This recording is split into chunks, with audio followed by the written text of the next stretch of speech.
Alexia wakes up in a dungeon and sees a shy mutant woman in front of her. A maniacal scientist appears on the scene and extracts a blood sample from Alexia's arm to do his experiments. At the same time, the Knights of the Order take Kagino prisoner and interrogate him by torture. On the other side of the room, Zenon and Iris talk about Alexia's disappearance. Iris confesses that she doesn't think Kagino is suspicious because he is not strong enough to break someone with Alexia's strength. But Zenon tells her that Kagino is not trustworthy. As they talk, Iris observes that Claire tries to disobey the orders in order to help her brother. This causes her to order the protagonist's freedom, but she sends spies to keep an eye on him. Kagino is released by the guards and he decides to return home. On his way back, he notices that he is being watched, and as he gets off the train, he meets Alpha, who gives him some directions. They meet again at Kagino's house and she tells him that everything is going according to his plan.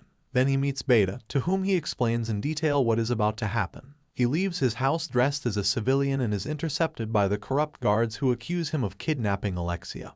But this time Kagino shows his true identity and fulminates them immediately. Back in the dungeon, the mad scientist manages to experiment with Alexia's real blood by injecting it into the creature. His plan works halfway, as the mutant gains great power, but he kills the scientist because of his mistreatment and then frees Alexia. Upon leaving the lab, he meets Zenon, who reveals that he was the one who came up with the whole thing. She decides to confront him, but he manages to defeat her easily. At that precise moment, the protagonist appears and introduces himself as Shadow. The beast devastates everything in its path and easily defeats the armed soldiers. The Knights of the Order try to cut off its arms, but the monster regenerates almost instantly. At that moment, Princess Iris appears on the scene and begins to fight. Her strong attacks are enough to stop him, but she does not manage to end his life. Alpha appears and ends the fight with only one combat, revealing that the beast was the daughter of the officer who had kidnapped Claire. Alpha tells Iris to enjoy the show Shadow Garden will put on and says goodbye. Zenon fights with all his might to defeat Sid, but he's just playing around. The knight gets tired of being underestimated by the young man and takes a pill to increase his powers. This is also not enough to match the young man of the shadows, and he performs an impressive power that is capable of destroying almost the entire city. The explosion leaves everyone open-mouthed and Kagino leaves the scene. The next day, the protagonist leaves Alexia in the friend zone and she takes revenge on him in the most innocent way, attacking him with her sword. While walking home wounded, Kagino stumbles upon a distracted girl who falls in love with him. A man murders another man in an alley. As he leaves a note blaming Shadow Garden for the crime. Iris and Alexia meet Sherry Barnett, the young woman who met Kagino the day before. The princess asks her to analyze the strange artifact the soldiers found in a devil cult hideout. Although she is initially hesitant to take on such a huge responsibility, her father convinces her. While Sherry talks to her father, Alexia asks Iris to let her participate in the investigation and the princess agrees. The group of friends goes to a mall to spend the afternoon,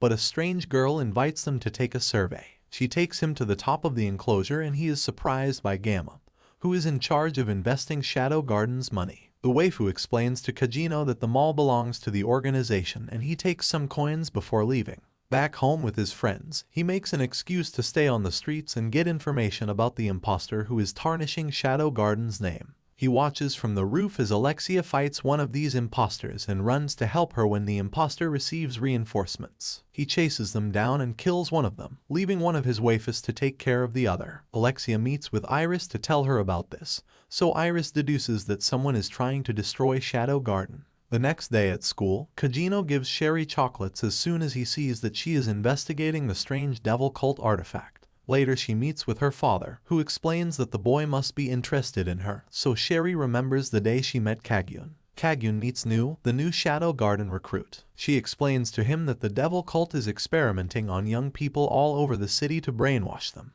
They use these people to murder people all over the city and frame Shadow Garden. He tells her that he has a plan, but that he will have to think for a few days to carry it out. Later, Sid faces Rose Oriana in a preliminary swords tournament. She is one of the most virtuous students in the academy, besides being the president of the student council. Again, Sid lets himself be defeated more than once so as not to raise suspicions of his true power. She even makes a fool of herself by getting up again and again from the ground until finally, the referee stops the battle. As he leaves the stadium, he meets Sherry, who invites him to lunch. She gives him a gift and asks him to be friends. Kagino realizes almost immediately that Sherry's father is there. He also recognizes the man as one of the most powerful and well-known people in town, so he doesn't want to engage in much of a relationship with them. Sherry remembers seeing her beloved spending a lot of time with Alexia, so she decides to visit her at her home. Upon arriving, Sherry begins to ask her if they are no longer a couple. Alexia replies that they are not, as she did not know Sherry's innocent intentions. The young scientist tells her that she is in love with Kajino, which makes Alexia very jealous,